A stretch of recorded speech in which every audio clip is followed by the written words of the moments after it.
Welcome to The Power of Rhythm, a podcast with your host Reinhard Flatischler around the one thing that connects us all. Rhythm. Inside you, there are many different laws. There's the performer, there is the educator, there's the therapist, there's the composer.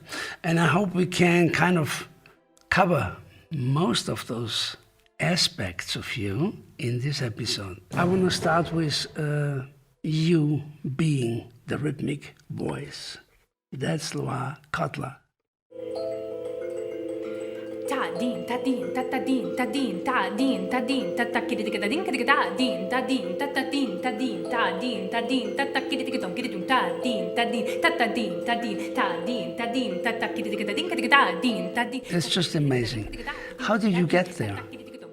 You have to go very slow. Okay, I'll start it slowly. Yeah. For me, it's all about the two vital life force energies, breath and pulse. And I know that you do this in your work, allowing the pulse being the guide. Ladies and gentlemen, here he is, one of the greatest conga players of our time, Giovanni Hidalgo. Welcome to my podcast. Why is the drum for you so special? What is the reason? I have my own reasons, but I want to hear your reasons. Okay, first of all, that brings you joy, health, to grow spiritually, in creativity. You know what it is? A trunk, a piece of wood from a tree, and a membrane from the animal, and the sound that you get from that, the projection of that sound, the beat, is amazing. Now, Giovanni, can I ask you a favor? Would you play a little bit for our audience? Just of course, Papa. Out?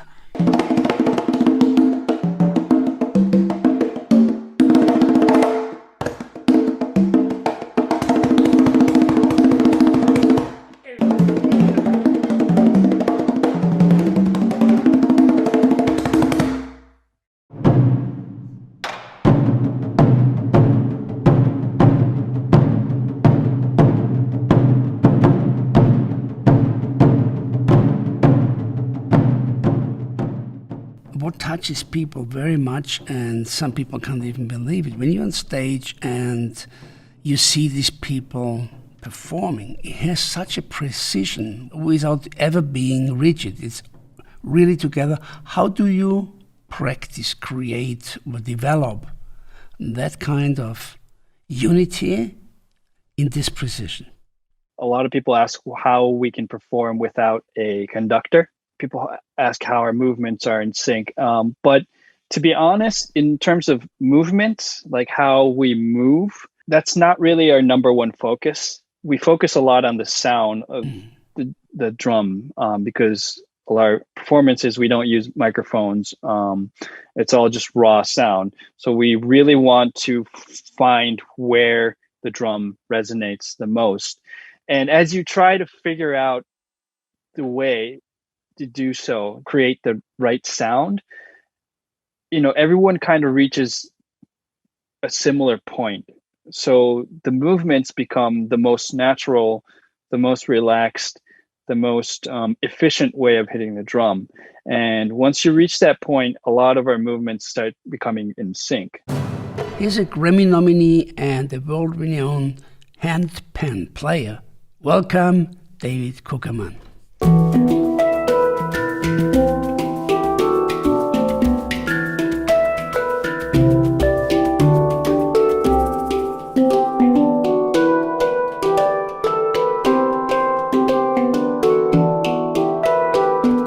Old Sea from David Kuckerman.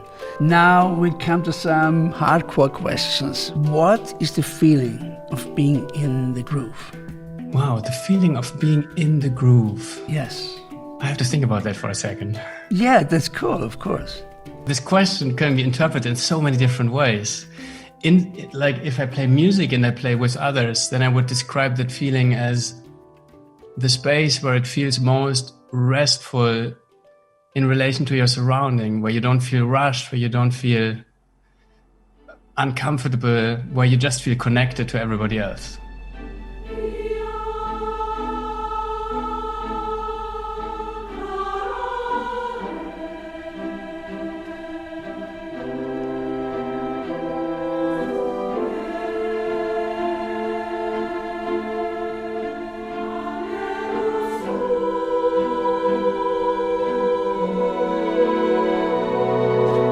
Welcome, Uwe Groth.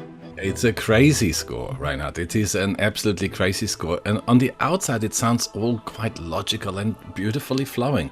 But when you know all the building blocks, the Lego blocks, as I call them, when you know every one of them, you can see the complexity. And I remember very well when we first started rehearsing, and you had a little boombox and you were drumming on the table, and I was trying to conduct it in the air, trying to keep up with you. And then you'd be drumming and saying, "Now you're in, now you're out, now you're out again." Trying to keep up with the complexities of the rhythms, so that when we finally had the experience with a very large choir and a super large orchestra, the Auckland Philharmonia Orchestra, a fantastic orchestra.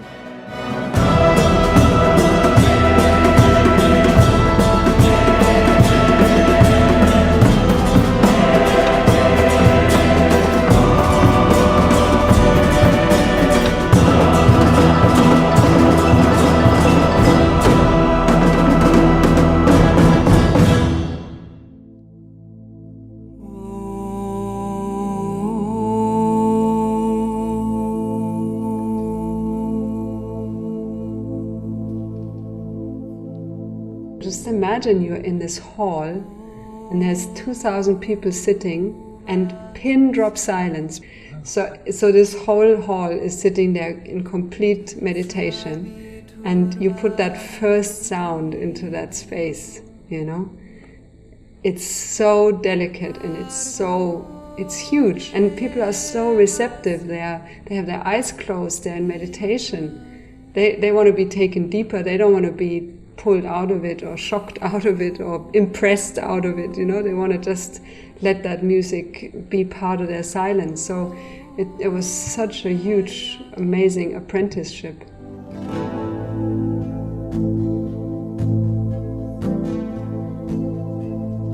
Welcome, Miten. When she sang it, for me it was the greatest thing to be free of my songs and free of this kind of structure. You know, this is the structure, classic structure when you write a song. It's got an intro, it's got a bridge, it's got a middle eight, and that's what you do. And suddenly I was free of that. It was like there's nothing, it just goes round and round. It just rolls as long as it wants to.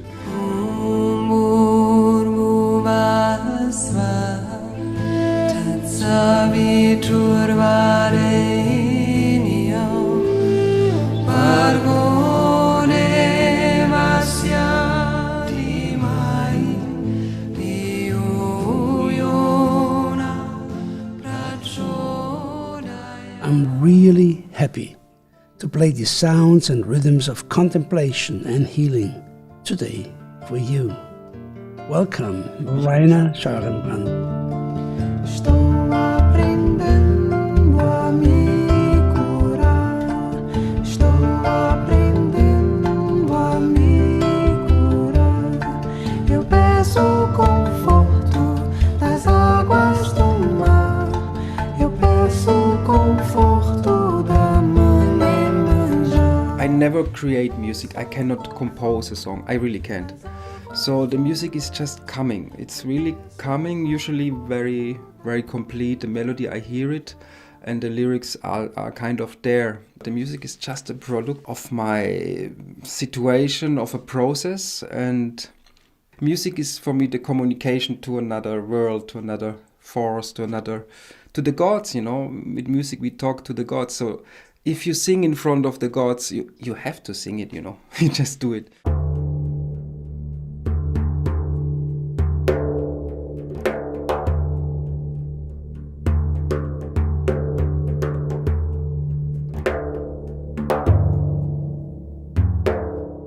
She's one of the few professional female frame drummers in the world today. She's a Grammy-nominated percussionist and flautist. Welcome, Malali. Well, the first section it's 3 9s and 1 8. Okay. Okay. Wow, cool. And then the second section actually did stand true to the 18. The numbers are very straightforward. It's a 5, 5, and a 4, and a 4.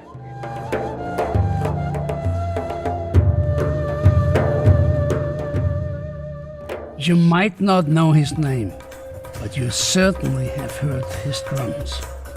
He's the rhythm power in films like Matrix Reloaded, Argo, Dragonfly, and many more. Today, he is my guest.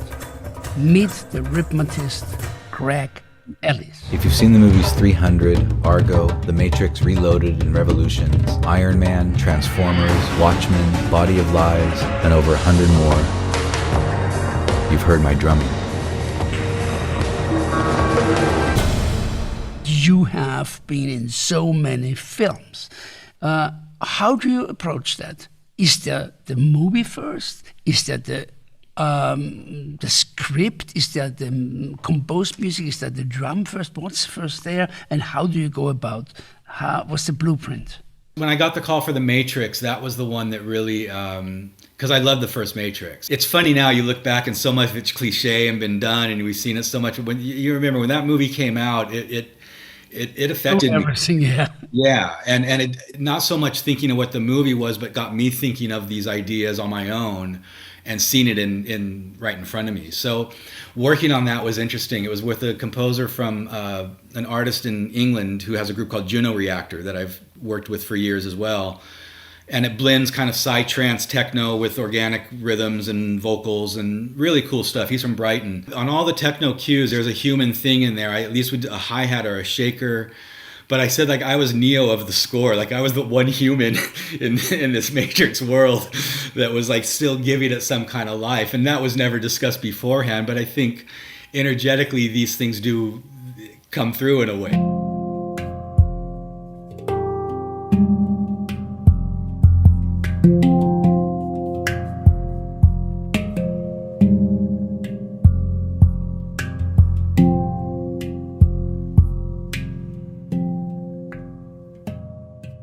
When I hear your music, I hear a deep, deep groove, but I also hear, and it's very exceptional, stillness, like emptiness all the time in between. There's like this space. So what is space for you? It means a lot for me, but I want to hear from you. What is space?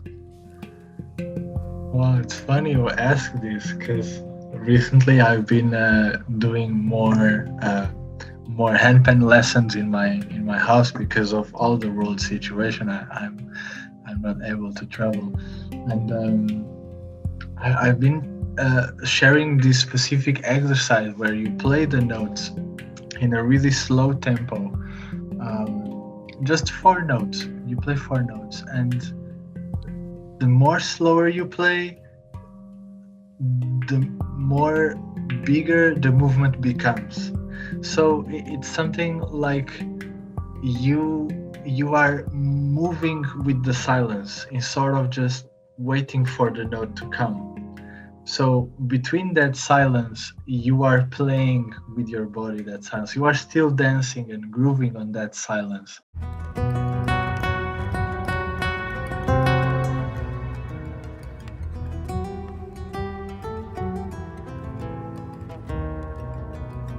Presence is participation in life. And music is the wave to bring you there. My guest today connects it all. Meet Esther Stane.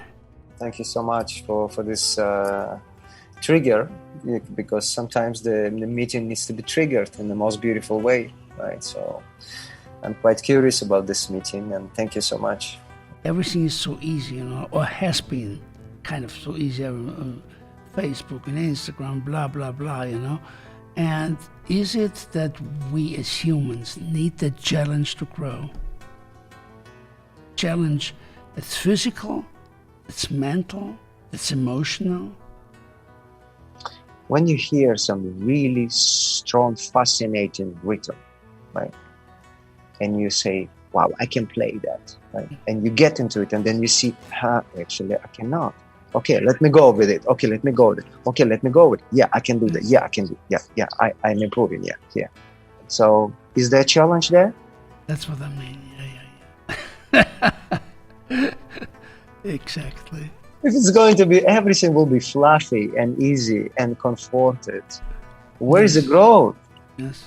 That's what I see very often in Europe, in European continent. Exactly, Everything is like a Disneyland. There is no space anymore for new things. Everything in its own place, you know? I so much agree, yes. We come to other parts of the world, there is still potential. There is still potential for something. And I'm sure there is still potential in Europe as well. Still potential. If humanity allows that. I hope, actually, Estes, I hope we are in a very dire situation here, I guess, because it's getting authoritarian, it's getting, they're still coming out of this, easy going, and maybe what's coming now is challenging people and brings them to a new approach to life.